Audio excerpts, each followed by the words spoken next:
Daud TV, pamoja tuzipandishe imani zetu. Hili ni kati yangu mie na mja wangu, simweki mtu mwingine. Mja kanitambua, mja wangu kanitambua mimi ndio mmiliki wa kila kitu. Matatizo yake, shida zake, kaona hakuna mahali pa kuelekewa isipokuwa kutakuwa msaada. Mimi ndiye nitakayetawalia kumsaidia yeye. Tumeelewana? Lakini hiyo ni mpaka wewe Mungu anasema hivyo ikiwa umetulizana kwenye swala, kama alivyoeleza Bwana Mtume sallallahu alaihi wasallam katika hadithi nyingine, kwa mwanadamu akiswali Mwenyezi Mungu Subhanahu wa Ta'ala anamtazama kwa uso wake, kwa dhati yake. Mara ya kwanza mja akigeuza uso, Mwenyezi Mungu anauliza ila man taltafitu ilayhi, kwa nani unamgeukia? Ila man huwa khairun min, kwa mtu aliye bora kuliko mimi, kwa aliye bora kuliko mimi. Mungu anasema kukusemesha vile uko swali, mara angalia juu, mara hivi, uangalie, utulii, uangalie unapotakiwa kuangalia. Mara ya kwanza Mungu anakuambia hivyo. Ya pili ukifanya tena anasema, ya tatu anakupuuza. Sasa wakati huo unaangaliwa na Allah Subhanahu wa Ta'ala, na wewe umemwelekea Mungu kwa moyo wako na viungo vyako, Mungu ndo anakusemesha maneno haya kwa kuzungumza. Ukisema ihdina siratal mustaqim siratal ladina an'amta alayhim ghayril maghdubi alayhim waladdallin, Mungu asema hata jambo hili la mja wangu, hili la mja wangu, na mja wangu amepata na mtaka. Kwa swala ndo mahali pekee pa kumwambia Mungu matatizo. Tumeelewana bwana? Na ndio maana alisema ista'inu bisabri wassalam. Jamani, mkitaka mafanikio lakini msaada, mkitaka majambo yenu mfikie malengo, lakini msaada kwa kuwa na uvumilivu na kuswali. Kumbe msaada uko kwenye nini?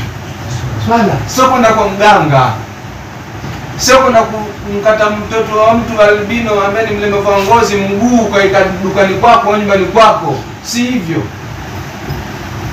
Si kwenda kuchukua mirinzi na mirubedude mikorokoro ukaitia kwenye nyumba yako na biashara zako, si hivyo. Msaada wa mambo yako ni kwenye ibada. Ibada yako ndiyo msaada wako, kwa sababu ibada ni utiifu ambao unaonyesha kwa nani? Aliyekuumba. Ukionyesha utiifu, kwa nini asikupe unachokitaka wewe katika kheri? Sasa mafanikio yetu sisi ni kwenye nini? Ibada ya swala. Ndio maana ista'inu bisabri wassalam. Lakini msaada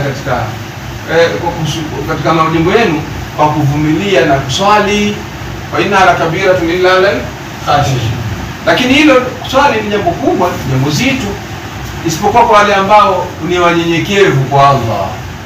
Wale walioamua kujionyeshia uja wao kwa Mungu kwamba wao ni waja, wakategemezea majambo yao kwa Allah, ndio wanaoona swala ndio mahali pa kufanikiwa. Na ndio maana masahaba radhiallahu anhu, Mwenyezi Mungu aridhie, walielewa haya, walielewa masomo ya Mwenyezi Mungu na mtume, ikawa chochote kikiwakumba wanakimbilia swala. Wanajua mimi mlango wa kufanikiwa duniani na akhera ni wapi? Kwenye swala. Na ndio Bwana Mtume sallallahu alaihi wasallam kwa kujua mafanikio ya swala yapo, ndio maana alitokea sisi salatul haja na salatul istikhara. Si salatu gani? Kuna maswali kibao na mgadala nieleza. Kuna salatu khuruji min albayt, kuna swala kutoka nyumbani, kwamba natoka nenda kwenye mihangaiko, kuna rakaa mbili. Wengine katika mimi na wewe tuna kwenye mihangaiko tuje kuswali za rakaa mbili. Lakini maswahaba walikuwa wakijua huu ni wakati wa kwenda salatu swali, walifanikiwa, hawakuwa dunia, waliitawala dunia ile, hakuwasumbua kwa sababu kila jambo lao la mwachia Mungu. Huu ni muda kwenda kwenye kibarua rakaa mbili ndio nakwenda. Nikirudi kwenye kibarua rakaa mbili unaingia kwangu. Hata kikao. Mfadhali anasema salatu swali ilikuwa hata vikao. Wakiwa na kikao tu ambacho kinahitaji shura zao, kila mmoja taji mshauri wake, watu wanakimbilia kuswali ili Mwenyezi Mungu awape burhani za hoja sahihi na mashauri sahihi katika vikao vyao. Sisi tutunga bid'a hizo, rekana bid'a yako, watu wanaondoka hivyo. Tunaelewana? Kwa ukitaka kufanikiwa na mahali pa kumwambia Mungu kirahisi ni ibada sana. Ndio maana tumeona jamani, kuna salatu istisqa. Kwa nini Mungu asingesema sisi, mtume asingetufundisha kwamba Jamani, hatupate mvua tukae chini tusome msahafu wote. Kwani msahafu sio dhikri? Kwa nini mtume asingejani ikiwa hakuna mvua, kusanyikeni nyote, chukueni msahafu, someni msahafu wote, mvua itanyesha. Lakini kasemaje? Ndeni mkaswali. Kwa nini ukishukua mwezi likishukua jua, mtume hakusema kaeni msikitini msome Qur'ani? Akasema ingieni msikitini mswali. Kwa sababu kwenye swala ndio kwenye utatuzi wa majambo yenu ya kidunia na akhera. Kwenye swala ndio kwenye urahisi wa Mungu kujibu maombi yenu. Ndio maana kwenye swala tunakimbilia huko. Swala ya mvua tukimbilia huko. Swala ya jua tukimbilia huko. Si swala mwezi umeshikwa tukimbilia huko. Sawa? Tuna majanga mjini, tauni zimetushika, tukimbilie swala. Si tunaelewana? Kwenye swala ndio kuna mafanikio haya. Kwa hiyo hata lako limekuzonga, mzee nani si ile nimekuwa kazini kwa sumbuliwa, usimbinyane na mtu. Mwambie Mungu, ya Rabbi nasumbuliwa. Piga raka mbili. Biashara zeni, ya Rabbi biashara zangu haziendi. Na ndio sema kupatia riziki yangu halali. Piga raka zako.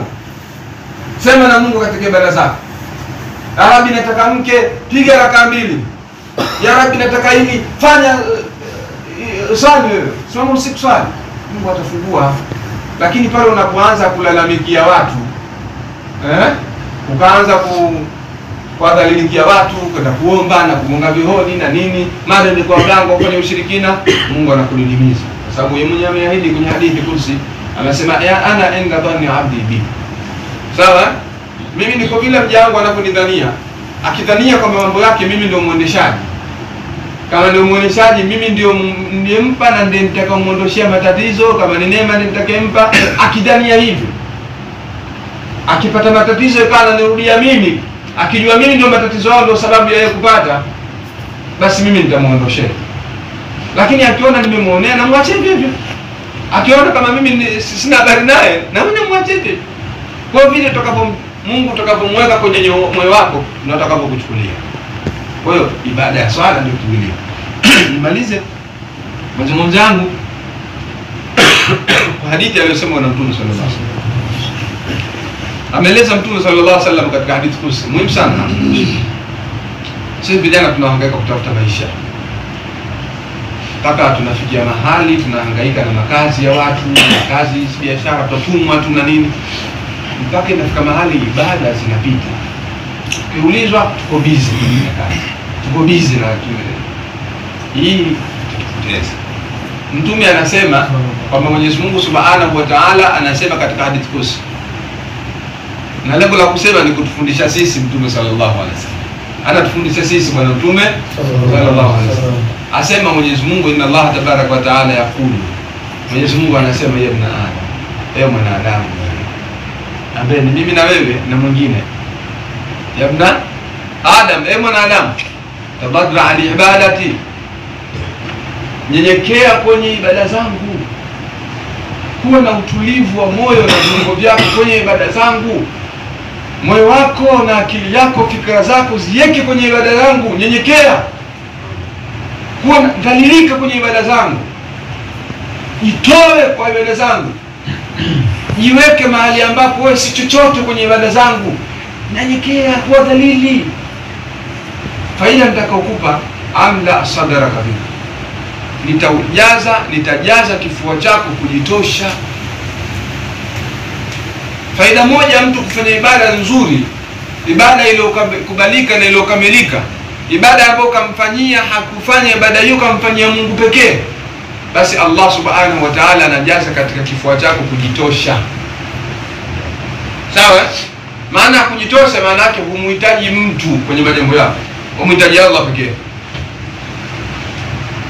Likikufika jambo, huoni mtu yoyote anayefaa kumwambia jambo lako isipokuwa Allah Subhanahu wa Ta'ala. Ukiwa ni uzito umeukumelemea, hutaona pahali pengine popote pa kupilia isipokuwa ni kwenye ibada ya Allah Subhanahu wa Ta'ala. Hutaona pahali pa kwenda ukajidhalilisha zaidi kwa Allah pekee. Ndio rina. Utamuomba mtu, hutakuwa na haja ya kumdhalilikia mtu, hutakuwa na haja ya kwenda kwa mtu kagonge hodi waambie baba kalala, baba akasema hayupo. hutakuwa na haja hiyo kuna kudhalilika kwake. Hutakwenda kiasi utafikia mahali kwamba watu wakukimbia kwa sababu kuomba. Mtu atakikwenda kigari chake apandisha kioo usije ukamuona, hutafikia level hiyo. Hutafikia mahali kwamba ukipiga simu watu wapokei, kwa sababu wewe huna habari na watu, huna habari na vya watu. Utakuwa kila mtu chake, umeridhika na chako Mungu alichokupa, umeridhika na mahali alipokupa. Ndio dhina nafsi hiyo jamani. Sawa? Si utajiri wa bilionea, ni utajiri wa kuwa wewe umeridhika na ulipo, umeridhika na ulichopewa na Mungu. Wala huna haja na kumuona mtu kajenga nyumba lake na kwake, kama mtu ana gari yake kubwa kali ya kwake, wala huna huzuniko wala huumii. Alafu Mungu asema wasudufa. Baada ya kukupa kujitosha, ninaziba ufukiri wako, ninauziba uhitaji wako. Hutakuwa na shida ambayo itafika mahali watu wajue ni shida kwako. Wewe utakuwa una shida, shida ikija Mungu hata sababu mitatuka kimya. Kiasi alete mbele hakuna sababu ndio kuna kaza Mungu. Ana kaza nje wanakuja hela nyingine. Hivi sadaka. Sadaka huyu. Kumbe hamna. Wewe umejitosha, Mungu mambo yako anayapeleka bila kulalamikia mtu. Wala huna hata shilingi 100,000 ya akiba ndani, lakini ukiambiwa mtoto anauma, Mungu anaileta hiyo. Si mtoto anataka kusoma, Mungu anaileta hiyo. Msimu wewe umefanyaje, Mungu anakutatua hapo. Ndio fakiri hiyo inaondolewa. Kiasi anayetoka huko anataka nyuma. Na mmoja mimi kuna vijana wenzangu nilikuta nao, una madrasa sina madrasa mimi. Una msikiti sina msikiti. Mjini wewe sija hapo. Kaambia jamani, mimi si mja Mungu. Sina riziki zangu mimi. Riziki anisheje. Sasa wasomesha tukamwambia mimi nasomesha nyumbani kwangu. Tena nasomesha watu na mambo yao na akili zao. Watu wazima manani. Na walipi pia. Elimu kanisa. Kwamba watu wasoma bure walipi. Na wewe si mjini. Huna kitega uchumi chochote. Usitangeni. Kuna watu danganya sisi, kuna wosi huko kila mwezi na kuingizia. Hawataamini hata uambie vipi. Kwa sababu wewe tayari umejitegemeza kwa Allah na mambo yako yanakwenda. Ukiona hivyo utakupigia simu, kisha baadaye mnasema milioni. Sasa ndio kwa milioni, unajiuliza.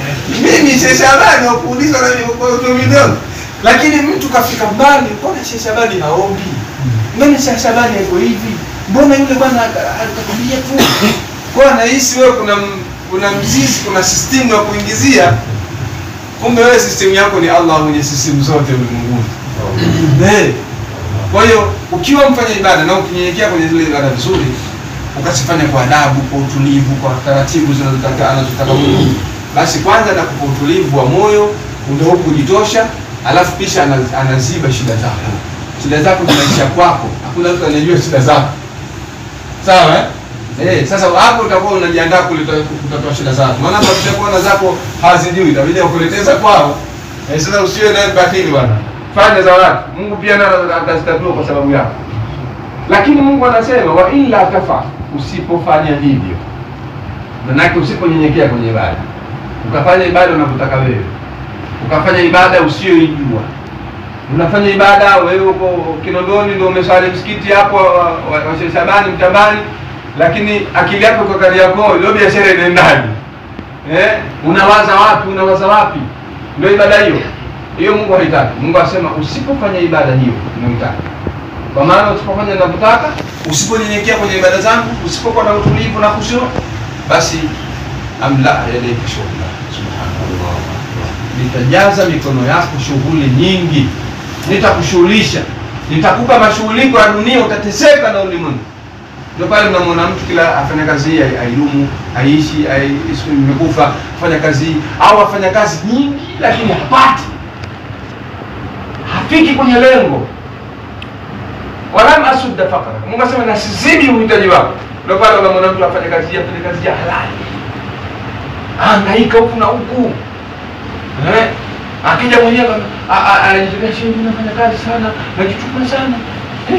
Na mtu akasema nampenda mjane jangaikia, mimi jangaikia lakini sipati. Kwa jangaikia lakini hujangaikie wewe. Wewe wajihangaisha, sio kujihangaikia. Unafanyaje? Unajihangaisha, kujihangaikia. Nenda kwa Mungu. Kwa Mungu asema nitakupa shughuli nyingi, nitakushughulisha kwenye ulimwengu na ufike lengo. Utaji wako kwa pale pale. Wapata upati, ukipata hakitoshi, utadhalilika sana. Yote haya ni madhara ya kutojali nini? Ibada. Kwa hiyo haya maneno kama na vijana wenzangu na wazee wetu tuyashikeni kwenye maisha, tubadilike maisha yetu. Sawa? Watu utakuta mchawi, utakuta nini kwa sababu umetulia, kumbe ni ibada. Kwa hiyo Mungu anasema ya ibn Adam, zimbwe, mwanadamu, tabarra ala ibada. Nyenyekea kwenye nini? Ibada yangu. Sawa? Nyenyekea kwenye utulivu, fanya kuwa na utulivu. Utulivu tabarra ni ile kujiona dhalili, kujiona una maana, kujuta kwenye ibada ya Rabbi, mimi na madhambi ya Rabbi. Ya Rabbi, mimi ni mkosefu, ya Rabbi nahitaji huruma yako, ya Rabbi nahitaji msaada wako, ya Rabbi nahitaji kila, ya Rabbi nakuhitaji wewe. Ndoto baba. Daud TV, pamoja tuzipandishe imani zetu.